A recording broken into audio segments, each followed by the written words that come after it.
What's up, y'all? I wanted to do a little tour of my shop. I had a few people ask some questions about it. They noticed some things in a picture that I posted on Facebook or Instagram, and so some people had some questions about the size of it and whatnot. And so I thought I would do a little shop tour and show everybody the size, what I got in it, and all that stuff. So here we go. Let's take a look. I actually bought this house in like 2016, something like that. So when I first got the shop, it had epoxy floor on this bay, but not on these two bays. And so I added the epoxy floor over here. When I got it, it also did not have this loft. I built this loft to store a bunch of junk, and it's been very nice. So overall, it is a 40 by 50 shop, enclosed with a 10-foot lean-to.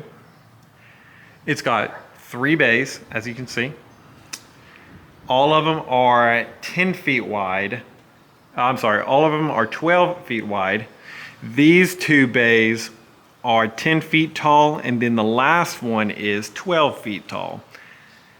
So I think the previous owner was thinking about backing his camper in here. Not really an option for me anymore since I have the 2 posts in there, but it's all good. So I got my little workbench over here, got a little TV set up, I can watch the game or whatever, and then an entertainment system and with some speakers in all 4 corners so that I can listen to music, or if I'm watching the game, I'll have audio throughout the whole shop. So that's very, very nice. Got a little workbench set up here for if I'm doing stuff. Normally I have a vise, but it is broken. I need to get a new one. And then I have that from the Fox, which I'm not looking forward to putting back together. It looks very discouraging, but it'll have to go back.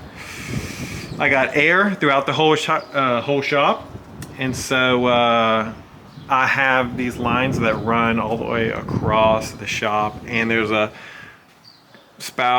port down there. I actually have some of my tube run here and then stopped. I'm going to eventually run a port all the way into that corner. I just have not yet. That's going to be really handy.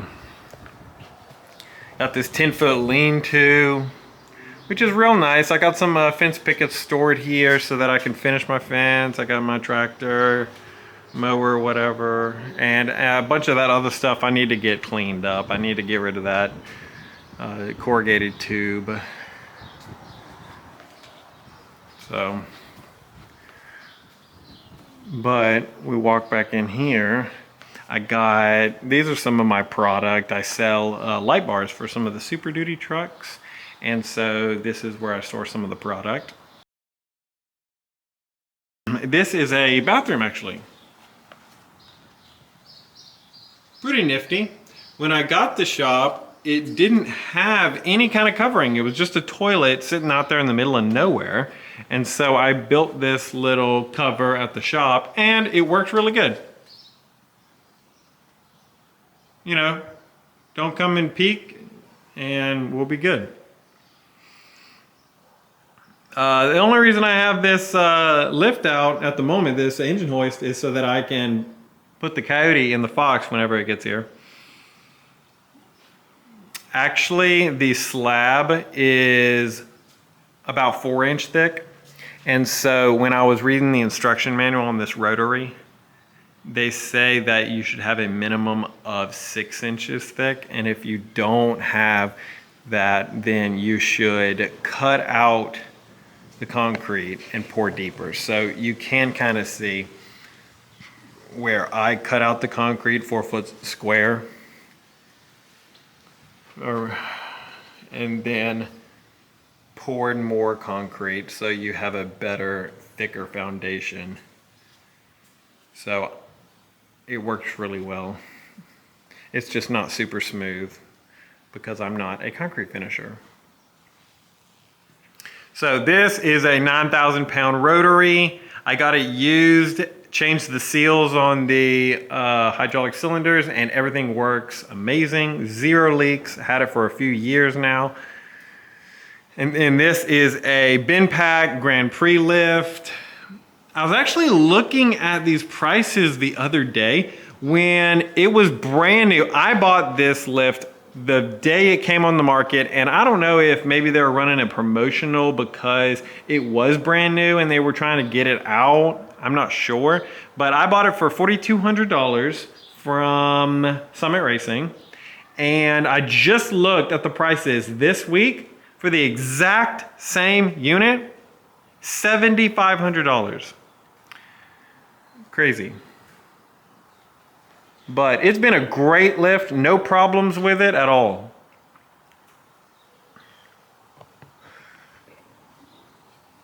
I got my toolbox. I got this little rolling table so that I can move it around depending on what I'm working on. I can move it around and have some working space. Got a couple of tires back there I'm storing for lack of a better place to put them. Those are forged lines for the Shelby. This big ass fan, which is super nice. I got some spare parts back here for my buddy who's gonna pick it up. Got a bunch of junk back there. He's gonna clean all that up for me. And then we come over here to this huge pile of Coyote swap parts, which literally is so much that I had to start labeling all the outside of the boxes so that I don't have to rip open all the boxes in order to tell what's what when I start to put it back together. And this isn't all of them. This is most, but not all.